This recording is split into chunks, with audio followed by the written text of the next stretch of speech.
Lecture number 16 पता ही नहीं है, चलो 50 60। तो चलो लेट्स स्टार्ट। तो कल का किसी ने बोला थोड़ा सा आप रिपीट कीजिएगा फिर से एक बार। सो हम जाएंगे लास्ट वाली स्लाइड पे फिर एक बार, तो देखेंगे कि कल क्या हमने पढ़ा था, उसी को थोड़ा सा ये फिर से हम रिपीट करेंगे। ये पढ़ा था ना हमने, ओके। तो हमने देखा था कि इससे पहले ये वाली स्लाइड हमने पढ़ी थी, जल्दी जल्दी मैं बोलूँगा। मैंने बोला था कि यही पढ़ा था, ये पढ़ा था जर्मनी का, हमने पढ़ा था कि जर्मनी में रेवोल्यूशन किस तरीके से आया। बस ध्यान रखोगे इधर, जिसको कल समझ नहीं आया वो फिर से एक बार देखिएगा जल्दी में 5 मिनट में। ये वीडियो भी बना है ना ऑलरेडी इसका, तो नहीं हो जाएगा। ऑलमोस्ट हमारे कुछ ही वीडियोस रह गए कि जो हमने सेंड नहीं किए, तो ये ऑलरेडी वीडियो भी बना है। क्योंकि देखो इसमें अगर हम पीछे रिपीट करेंगे ना टाइम लगता है। वही मकलोनस अख चैप्टर थे ओ कुन थे ख्याल, अभी बहुत सारे चैप्टर्स पढ़ने, लेकिन यही वाला बड़ा है। अब इसमें हमने क्या देखा, हमने देखा था कि जर्मनी की कुछ कंडीशंस देखी थी कि जर्मन यूनिफिकेशन वगैरह, इसमें हमने देखा था कि जर्मनी में क्या क्या हुआ था, ठीक है। तो सबसे पहले हमने ये देखा कि जर्मनी में ये हुआ था कि वहाँ की जो ऑलरेडी कंजर्वेटिव्स की गवर्नमेंट थी जो कि प्रूशिया से चल रही थी, जो कि कौन चल रहा था, फ्रेडरिक विलियम IV की ओर से चल रहा था। लेकिन वहाँ पे जो लिबरल्स आए कहाँ पे, जर्मनी में। उसमें से हमने देखा कि कौन कौन से उसमें ग्रुप आए थे। वो ये आप देख सकते हो, प्रोफेशनल थे, बिजनेसमैन थे, प्रॉस्पेरस आर्टिजन्स थे, ये आए और इन्होंने जो फ्रैंकफर्ट सिटी पे ये सब लोग आए और वहीं पे इन्होंने ये डिसाइड किया कि हम एक नई असेंबली को बना लेंगे, ठीक है। तो ये हो गया। तो इसके बाद इन्होंने क्या किया, वहाँ पे इलेक्शन इन्होंने कराया।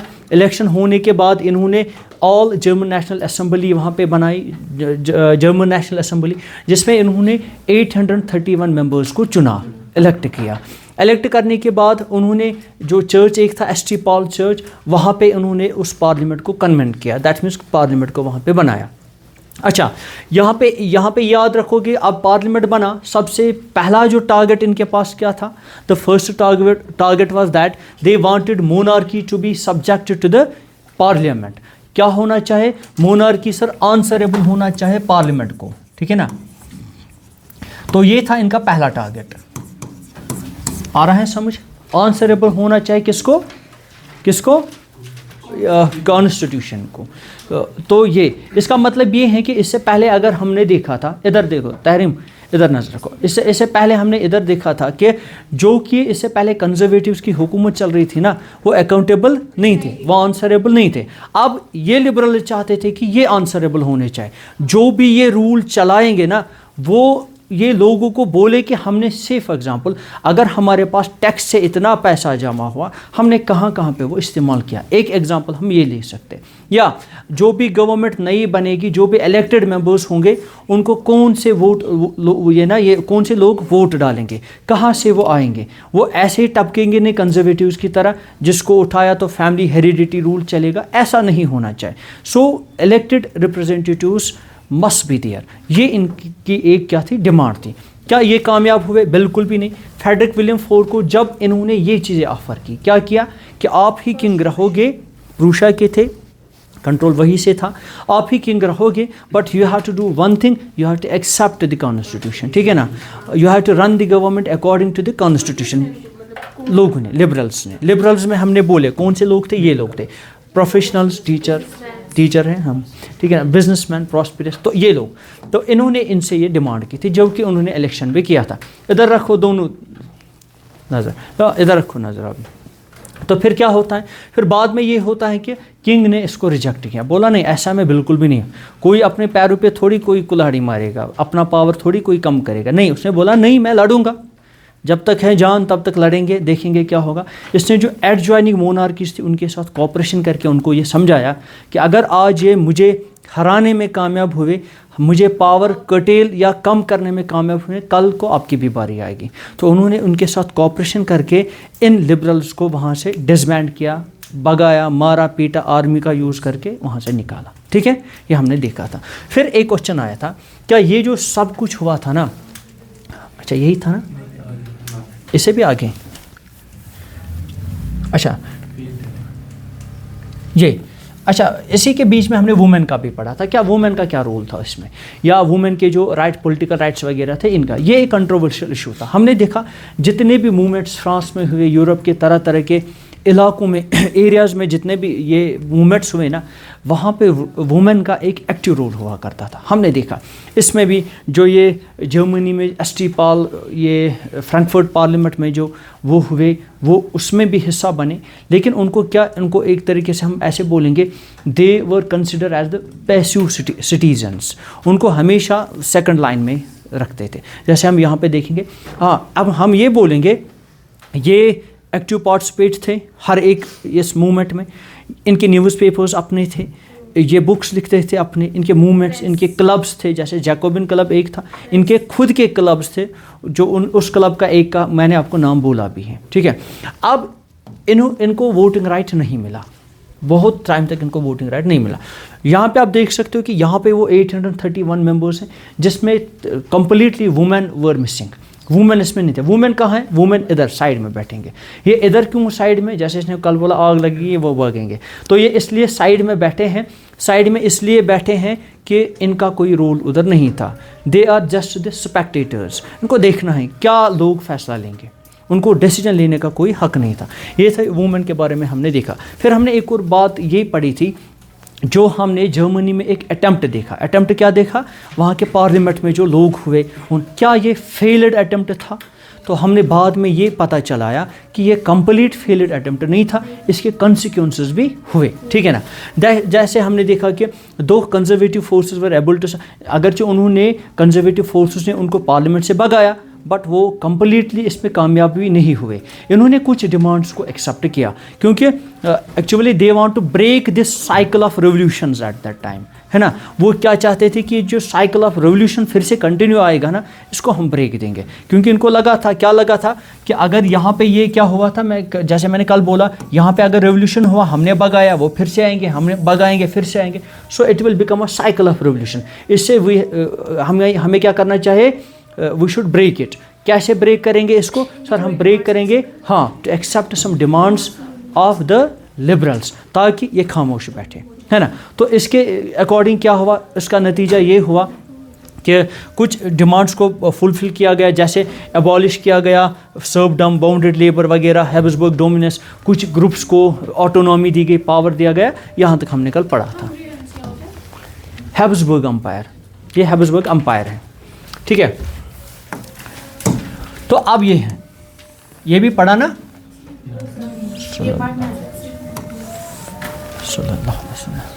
अच्छा, मेकिंग ऑफ द जर्मनी, तो वही है, can the army be the architect of the nation. क्या हमने देखे अभी तक नेशनलिज्म किस तरीके से आया और नेशंस कैसे बने, बहुत सारी चीज़ें हमने देखी। हमने देखी सर, लिबरल्स ने इस पे काम किया, लिबरल्स आर्किटेक्ट बने, कहीं पे रेवोल्यूशनरीज आर्किटेक्ट बने, देखा ना, कहीं पे सर फिर से कंजर्वेटिव्स भी, आर्किटेक्ट बनाना किसी चीज़ को, नेशन को बनाना, to make architect of building, engineer बनाना, किसी को डिज़ाइन देना। क्या एक जो यहाँ पे क्या है, क्या आर्मी भी एक जो अहम रोल प्ले कर सकती है किसी चीज़ को बनाने में, नेशन को बनाने में, इधर ध्यान रखो। तो यहाँ पे क्या है, कंजर्वेटिव्स का भी हमने देखा था, ये भी आर्किटेक्ट बने, इनकी वजह से भी नेशन स्टेट्स बने, इनकी वजह से भी नेशनलिज्म डेवलप हुआ लोगों में। ये एक नेशन को यूनिफाई करने में इनका रोल था, इनका भी रोल था, इनका भी। आप बोलोगे सर कंजर्वेटिव्स का कैसे, है ना, ये है ना, इनके खिलाफ ही तो लड़ते थे। आप कहीं पे देखोगे कि अभी 2 मिनट सब्र करो, ठीक है, फिलहाल देखेंगे कि कंजर्वेटिव्स का रोल है।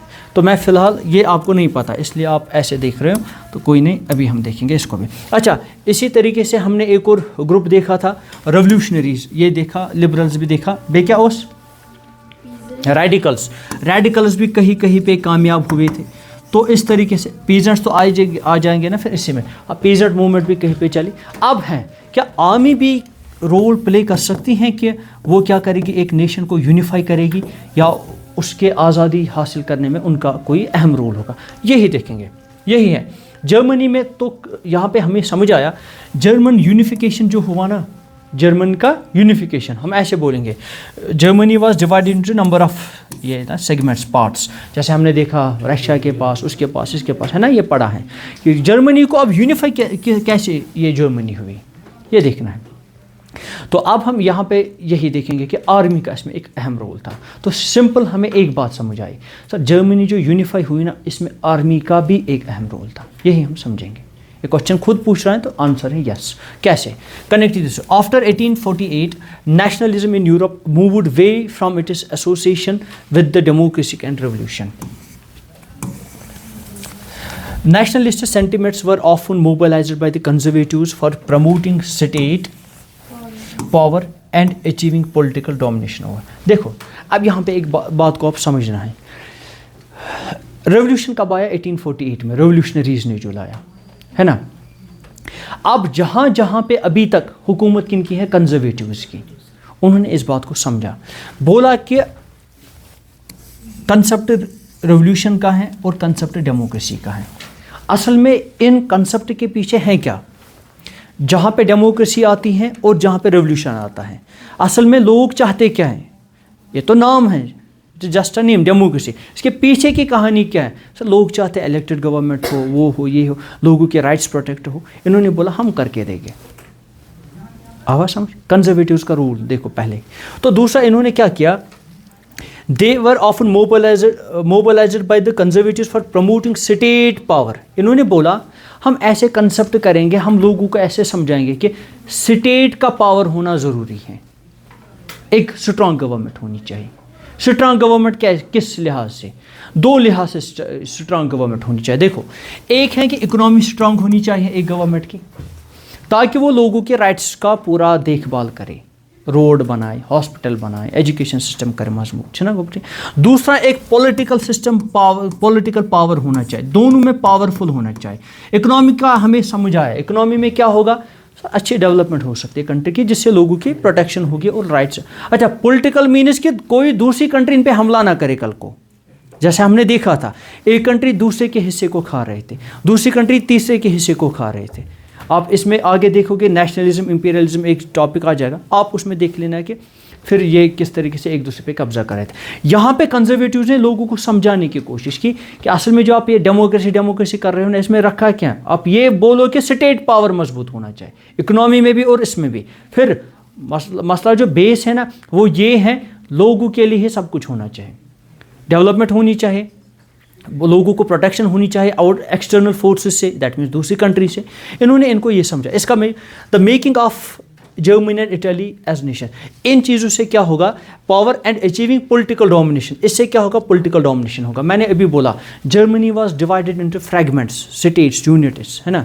तो अलग अलग राजा हुआ करते थे, आधे उधर तो आधे इधर। इन्होंने बोला अगर हम सेंट्रल फोर्स कोई ऐसे बनाएंगे जो कि एक पावरफुल होगी गवर्नमेंट, जैसे मैंने अभी बोला, हाँ कंजर्वेटिव्स ने बोला, तो हम ही क्यों ना इसको यूनिफाई करें। हाँ, इनको पता था अगर हम इसको आज यूनिफाई नहीं करेंगे, कोई ऐसी फोर्स बहुत नियर फ्यूचर में ऐसी उठेगी, जैसे इटली में एक फोर्स उठी थी, गैसिपी वैसिपी मजीनी, उन्होंने सीक्रेट सोसाइटीज बनाई और कंजर्वेटिव्स को भगाया, ये वांचा को समझ, और खुद वहाँ पे इटली को यूनिफाई कराया ना। वैसे ही हम देखेंगे कुछ ऐसे बिस्मार्क वगैरह, उन्होंने भी किया ना। उन्होंने क्या किया? यूनिफाई कराया ना, जो इटली वगैरह को। यूनिफाई मीन्स इस कंट्री जो फ्रेगमेंटेड थी, इसको एक कंट्री बनाया और सबको आज़ादी मिली छोटे छोटे राजाओं से। अब एक ही सिस्टम चलेगा, यूनिफॉर्म सिस्टम ऑफ लॉज, एक ही। तो वो अब कंजर्वेटिव्स को लगा यहाँ पे कि अगर मैंने यूनिफाई अभी नहीं किया, अगर हम लोगों ने इन जो है छोटे छोटे सेगमेंट से इन्हीं को यूनिफाई नहीं किया, तो क्या होगा? तो कोई और आके ये काम करेगा, तो हमसे पावर छीन लिया जाएगा। क्यों ना हम ही करके देंगे। लोग चाहते हैं नेशनलिज्म। नेशनलिज्म मीन्स यहाँ पे फिलहाल के तौर पे यूनिफाई करना जर्मनी को। अगर हम ये करके देंगे तो हम तो नेशनलिज्म के हीरो बन जाएंगे। तो ये कैसे होगा? ये एक ही केस में होगा, कंट्री को पावरफुल बनाओ, इस कंजर्वेटिव सिस्टम को पावरफुल बनाओ, फिर हम लड़ेंगे। अब देखेंगे कि कैसे हुआ। कहाँ पे? हाँ, इसने क्या बोला? जैसे मैंने बोला डेमोक्रेसी, लोग क्या चाहते थे? डेमोक्रेसी हो। दूसरा वो चाहते थे रेवोल्यूशन। इसने बोला कि असल में मेन मकसद क्या है? यूनिफाई करना, तो इन कंसेप्ट को फिलहाल के तौर पे छोड़ो, हम ही यूनिफाई करके देंगे। कंजर्वेटिव्स ने सोचा कि हम ही अब यूनिफाई करके देंगे, ठीक है ना। अब देखो कि इस स्लाइड में आपको ये पूरी कहानी समझ आ जाएगी। अब देखो फिर इसके बाद क्या होता है। अब liberal middle class Germans in 1848 tried to unite the different regions of the German Confederation into a nation state governed by an, लेकिन इससे क्या हुआ, देखो यहाँ पे जो लिबरल जर्मन क्लास थे, मिडिल क्लास, जो ना अभी फ्रैंकफर्ट पार्लियामेंट में हमने देखा, उन्होंने ट्राई कौन सा किया था, जो फेल्ड अटेम्प्ट एक तरीके से हम बोल सकते हैं। उन्होंने ये किया था ट्राई कि वो क्या करे, German confederation international state, confederation means यही सेगमेंट्स, जर्मनी जो सेगमेंट्स है ना, वो ये ट्राई कर रहे थे इसको हम एक ही नेशन बना लेंगे under one system of government, but they were failed. इसका जो आउटकम क्या हुआ, नतीजा क्या हुआ, जो ना फेल्ड अटेम्प्ट की मैंने बात की, उसका नतीजा क्या हुआ, कन्फेडरेशन के सेगमेंट्स वगैरह आवाग ऊपर समझिए। हाँ, मैं फिर से बोलूँगा, ये 48 का जो रेवोल्यूशन अभी हमने देखा था, जो मैंने रिपीट किया था पहले ही इस जो क्लास में पहले ही, वहाँ पे हमने क्या देखा था, फ्रैंकफर्ट पार्लियामेंट में उन्होंने एक अटेम्प्ट किया था जर्मनी को एक नेशन बनाने का, यूनिफाई करें, जो कन्फेडरेशन है उनको जो एक ही गवर्नमेंट बने, एक ही पार्लियामेंट चलेगा, फिर रूल्स उसी से चलेगा, but they were failure eight that time, है ना। तो इसका जो वो चाहते थे इलेक्टेड पार्लियामेंट हो, और पार्लियामेंट जो है, किंग जो है वो पार्लियामेंट्स को अकाउंटेबल हो, ये चाह रहे थे ना, बट फेल्ड, हमने ये देखा। अब इसका आउटकम क्या है, नतीजा क्या निकला, इसका नतीजा ये निकला, this liberal initiative to nation building was however repressed by the combined forces. पता है हमें, ये जो लिबरल्स का क्या था, लिबरल्स का जो एक अटेम्प्ट था, इसको सप्रेस किया गया, खत्म कर रिप्रेस किया गया, दबाया गया, है ना। किसने sir, combined force. Combined force किसने, एक तो मोनार्क्स ने आपस में कोलैबोरेशन कॉपरेशन करे की, है ना। दूसरे मैंने अभी बोला कि अगर ये जर्मनी प्रूशिया का किंग विलियम IV था, इसने क्या किया, इसने जो इसके हमसाया ऐसे किंग हुआ करते थे उनसे बात की कि हम कॉपरेशन करके इस फोर्स को फिलहाल के तौर पे जर्मनी से निकालेंगे। एक तो ये, दूसरा उन्होंने किसका मदद लिया, फिर आर्मी का। जैसे हमने एक पॉइंट देखा कि आर्मी जर्मनी के उस पार्लियामेंट में गई और उनको डिसबैंड किया, है ना। तो दो फोर्सेस ने इस अटेम्प्ट को फेल किया। फिर से मैं रिपीट कर रहा हूं, दो फोर्सेस ने इस पार्लियामेंट बनाने या यूनिफाई करने को फेल किया। एक तो मोनार्क्स ने, बादशाह ने खुद, और मिलिट्री ने भी आपस में यूनिटी करके उनको वहां से निकाला, है ना। फिर क्या होता है, supported by the large land owners called junkers. ये शिवा क्वेश्चन थे, हु वर जंकर्स। जंकर्स कौन से थे सर, प्रूशिया में खास तौर पे जो लार्ज लैंड ओनर्स थे, जिनके पास बड़ी बड़ी ज़मीनें हुआ करती थी, उनको ही जंकर्स बोलते थे। ये क्वेश्चन थे ओवर, इनको जंकर्स बोलते हैं। परहैप्स ये आपको, हाँ ये शायद पिछले साल के पेपर में आया था, कहीं से मैंने देखा इसको। जंकर्स कौन से, प्रूशिया के लार्ज लैंड ओनर्स हैं, रहा याद है। हाँ अच्छा, एक तो मोनार्क ने, हाँ, रूशिया के लार्ज लैंड ओनर्स थे, जुएलदार यमन कशीर में जुएलदार तमन। तो फिर से मैं बोलूँगा सर, जो जर्मनी में ये पार्लियामेंट था ना, या जर्मनी में लिबरल्स का अटेम्प्ट था ना यूनिफाई करने का, वो फेल हुआ। फेल किसने कराया, दो फोर्सेस ने, मोनार्क ने, मिलिट्री ने, लेकिन पीछे से भी सपोर्ट था जंकर्स का, उनको सपोर्ट था जंकर्स का। अब देखो डन। अच्छा, लिबरल्स का जो इनिशिएटिव था पार्लियामेंट में, जो हमने देखा, क्या इनिशिएटिव था, जर्मनी को यूनिफाई करना, वो फेल हुआ। जो 831 मेंबर्स को वहाँ से निकाला, ये वही बोल रहा है। अच्छा, फेल कैसे हुआ, दो फोर्सेस आए, उन्होंने इनको भगाया। एक आए कंजर्वेटिव्स ही थे ये, एक आया मोनार्की, दूसरा आया आर्मी। लेकिन इन दोनों को भी सपोर्ट पीछे से मिल रहा था जंकर्स का, लार्ज लैंड ओनर्स का। यार मरियम आए हैं ये छोटे, हाँ ये सारे कंजर्वेटिव्स थे। जो मोनार्क कंजर्वेटिव था, मोनार्क के अंडर में आर्मी होगी ना, किंग के पास आर्मी होती है, और किंग को सपोर्ट भी किसी सेक्शन ऑफ सोसाइटी का मिलता है। So they were supported by the Junkers. Junkers कौन थे, लार्ज लैंड, इनके पास बड़ी बड़ी ज़मीनें हुआ करती थी। इनको क्या दुश्मनी थी इनसे, लिबरल से? लिबरल, आप बोलो पहले, लिबरल्स क्या दुश्मनी थी, ये तो चुप बैठे थे, लिबरल्स ही आए ना। अच्छा, जंकर्स को क्या थी उसके साथ, वही ना वो छोटे दर्जे के यमस ना काम करा तुम नहीं अंडर, हाँ छोटे दर्जे के लोग थे, यमो बिजनेस कंपटीशनस में वही था यम तिमन। अब देखो देन हाउ, इस यहाँ तक हमने देखा कि जर्मनी यूनिफाई नहीं हुआ, देखा ना।